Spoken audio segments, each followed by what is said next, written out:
To get to Elizabeth Warren. I don't know if you guys saw this. Did you see this? Yeah. I don't know if it's just me. I don't know if it's just me. Mika, was she on the cruise ship yesterday? So wants to get back to the show. No, but the banking regulators. Because if she did anything yesterday, I certainly wouldn't have seen it unless she was on the cruise ship. If I were watching CNN. Let's put it this way. Let's put it this way. The banking regulators that she was grilling actually wished they were on that cruise ship.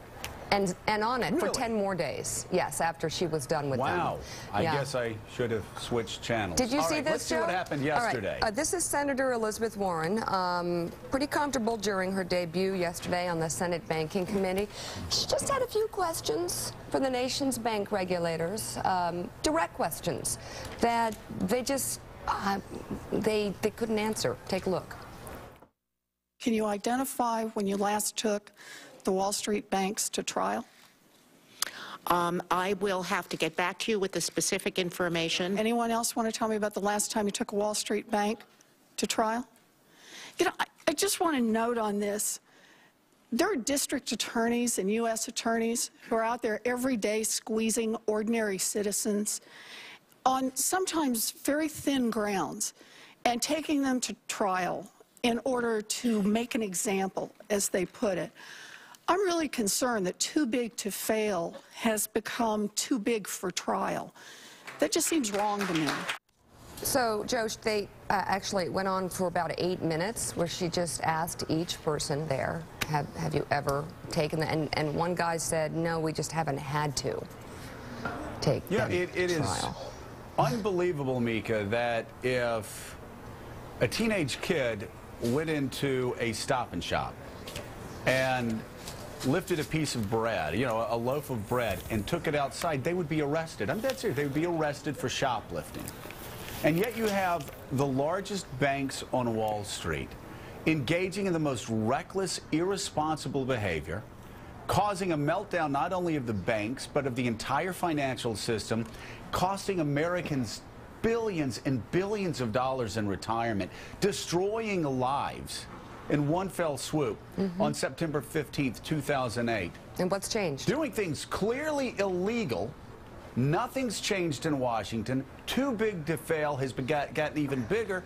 And as Elizabeth says, too big to fail is too big to try. Why hasn't the federal government, Ed Rendell, tried any of these people? Why haven't they arrested them? Why haven't they tried them? Why haven't they put one person in jail for a decade of greed and reckless behavior, and I believe illegal behavior, that destroyed our economy for a while?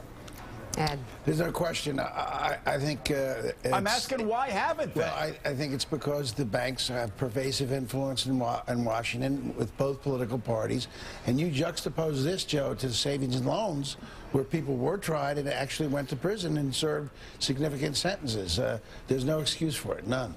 And what comes out of that hearing is that we will have more problems, and we'll show more later, but nobody had an answer. She went on and on and on and said, can anyone tell me anything you've actually done to punish, to hold perhaps one bank up as an example of what not to do, which is what you do in the legal. I mean, that's why we have they'll probably say that we went after and we got a settlement from Goldman, we got a settlement, but nothing changed. And for these banks to pay that type of settlement, so it's like us paying $50. Yeah.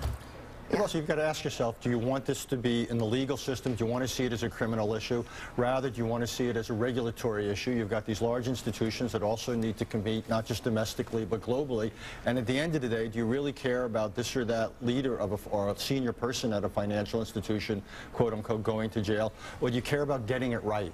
And it just seems to me it's not obvious again, that legal recourse, prosecution, criminal conduct is what's going to fix or improve the American financial or banking system. I would disagree with that, and the reason I would disagree with it is fines through the SEC system or whatever, fines are a cost of doing business for these guys. And that's what we've learned. The only thing that deters is the perp walk, going to jail, going to prison, and it has to be done. Yeah, Joe? And Willie, you know, it's the deterrent that I'm concerned about. Right. It's what happens next. The banks are getting bigger and bigger, after 2008. And you know what the message is to the people running those banks? I can take reckless risks. I can gamble with other people's money. And if it goes badly, guess what? I just check out. I move to the Caymans.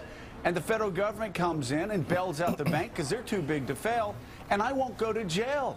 I mean, people on Wall Street need to be scared by what happened to others who behaved badly, gambled recklessly with other people's money, broke the law. They should have been sent to jail. That would have sent a strong message to people on Wall Street today. But that message has not been sent. In fact, the opposite message has been sent. Right. You can get away with murder. It's the only real deterrence there is. And the payment of fines, Richard, is not something that's going to deter a major Wall Street firm. Richard disagrees. But you disagree. You're shaking your head. I do disagree.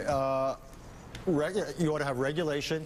You ought to have rules. If you don't think it's good enough, then you tighten them. But at the end of the day, you want people to take risks in bank. You want to have clear guidelines on the risks, and you shouldn't be able to do certain types of trading. You can have vocal rules, whatever it is you want to do. But we need to have large, successful institutions that are willing to take responsible risks. There might be terrible mistakes in judgment. There might be things that are incredibly unwise financially. I don't think that ought to be penalized, if you will, through the criminal system. That's why we have a financial system. In some cases, by the way, we ought to let these institutions fail. That's fair enough. But we haven't. Then the answer. And the weakness of Richard's argument, is it wasn't just, of course we want to encourage some degree of risk-taking, but remember, these guys said to themselves in emails, this is a pile of, what was the word they used? Remember, there was an email from one guy in one of the banks to another. We're selling a pile of crap. Yeah. And they knew they were. Yeah. They knew they were endangering people. And in those cases, when they misrepresented bundles of mortgages, yes. If they misrepresented investment, but none of them have been prosecuted. Well, fine. That's fine. If you think the banks are too big, then you make them smaller. It's just you've got to be discriminating. But I don't think that ultimately, at the end of the day, there's a criminal answer to this. But the banks haven't been made smaller. That's sort of the point. That's It's a legitimate. You know, when you see the hearing yesterday, and Willie, I know you need to go, Andrea, but we see the hearing yesterday and you see the answers or the lack thereof that these regulators have. It is stunning, absolutely stunning, that we sit here at this point today after all we've been through. We're going to show more later. Yeah, and Andrea, on a personal level, for Senator Warren, I mean, you watch her. That was her first banking committee hearing. That is why she was sent to Washington. She rode in on a wave of consumer advocacy and to stand up to the banks, and she started that mission yesterday.